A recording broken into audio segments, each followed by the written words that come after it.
Hey there, everybody, Pete here from Comic Book Users. Welcome to another edition of the show. Sorry for a little slowness in getting you guys content this week. You know, we had a major blizzard, bad weather, all sorts of other stuff going on, so Bill and I have been a little slow to get together to record some new videos, but we got something here for you. Pretty cool for all you DC fans. I will go on record as saying that I'm more of a Marvel guy myself, as obviously you've seen on the channel over the years. But I do really like some of the recent, I mean the last like 20 years or so, DC output, specifically like Batman related and Justice League related. I think some of the Batman stuff that DC has done over the last couple decades has been really, really good. And I like these long story arcs that they do. So back in 2014, DC decided to do this whole storyline that took roughly the entire year to kind of celebrate 75 years of Batman. It's called Batman Eternal. All right, so the entire run is included in these trade publications, right? Which are all pretty jam-packed with stuff here. Basically, this whole story is, kind of starts on the framing of Commissioner Gordon. All right, he gets framed for murder, and obviously goes to prison.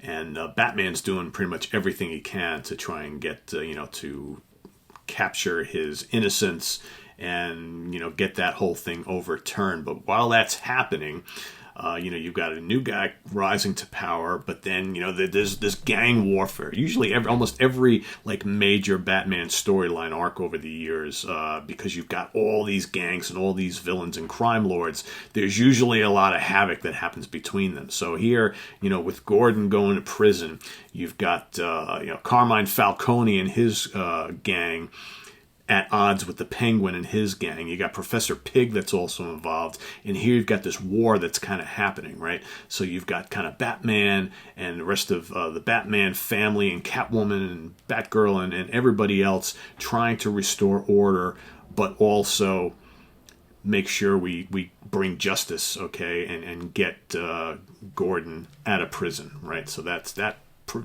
proves to be pretty difficult as it goes throughout this entire series here. Then you got Hush gets thrown into the mix. You got Killer Croc. I mean, there's so many characters. I think one of the things that I love about Batman and his rogues gallery is that there's so many cool villains that as much as we love Batman, the character himself, I almost love the villains even more. And I love when they throw all the multiple villains into a lot of these storylines. So here's the first volume. It doesn't, obviously you got the Gotham City, the rain, right? I mean, it's just incredible stuff. And really good artwork, really good storyline. I mean, I'll just kind of flip through here a little bit. Like I said, I'm pretty up with... Not pretty down. I like a lot of the recent Batman stuff. And this was, Scott Snyder, of course, was attached to this.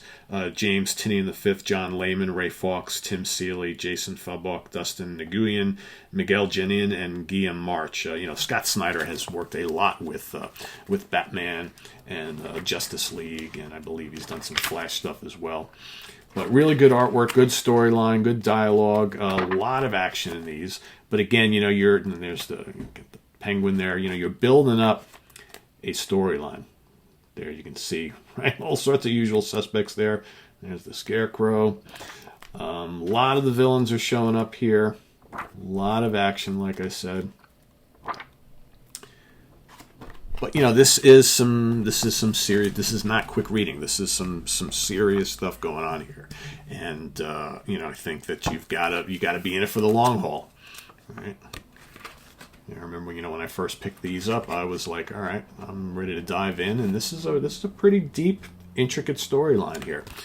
I'm trying to see what else I can show you here. Gotta love the interaction between Batman and Catwoman, Selina Kyle. Obviously, we know the history between those two. What else can I show you here? Like I said, tons of action. And these trades are decently priced. Of course, who do you see there? Mr. Bane, right?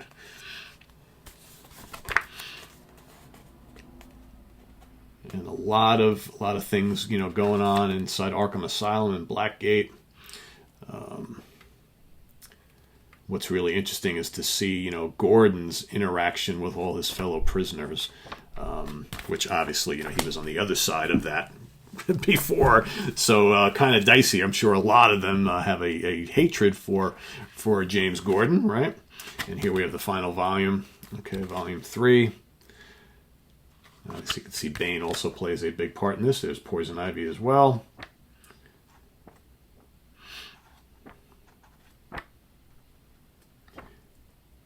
As we go through, you know, Batman, you know, in the end, everything, of course, does turn out right in the end, but it's the journey to take you there. Of course, there's Mr. Hush, and Hush plays a big part in the finale of this. There you saw Killer Croc there before. Just a really good, intricate storyline, dark as always. I mean, most of this, the more recent, and again, recent, the last couple decades, Batman stories have been pretty dark. And I like that. You know, if you go back in time and you know, reread some of the Batman stories from like the 60s and 70s, yeah, a little lighthearted, a little hokey at times, but I think they really took a turn for the darker and more serious in the 80s and especially into the 90s and the 2000s. So I'm a big fan of these. There's a lot of other great Batman-like series and storylines. I'm actually thinking about doing something for the long Halloween and that little run there, right? So I might do that for next episode tomorrow, just to kind of go over some of that, because that's pretty damn great as well. But this is something from the last, like, you know, 6-7 years. If you're looking for something to sink your teeth into, definitely pick these up. They're well worth it. Really good storyline, great artwork, and almost all the characters are there, which is really cool. So check them out. Batman Eternal, volumes 1 through 3 from DC Comics, and we'll see you guys real soon. Hopefully tomorrow, it's probably going to do some more Batman stuff, like I said, and then hopefully Wild Bill and I will get together this weekend and film some episodes for you for next week. So stay tuned. Make sure you subscribe. If you haven't already, go check out our playlist as well. So we've got 3 years worth of you know, back catalog and videos, so go check all those fun videos out, and we'll see you guys real soon. Take care. Bye-bye.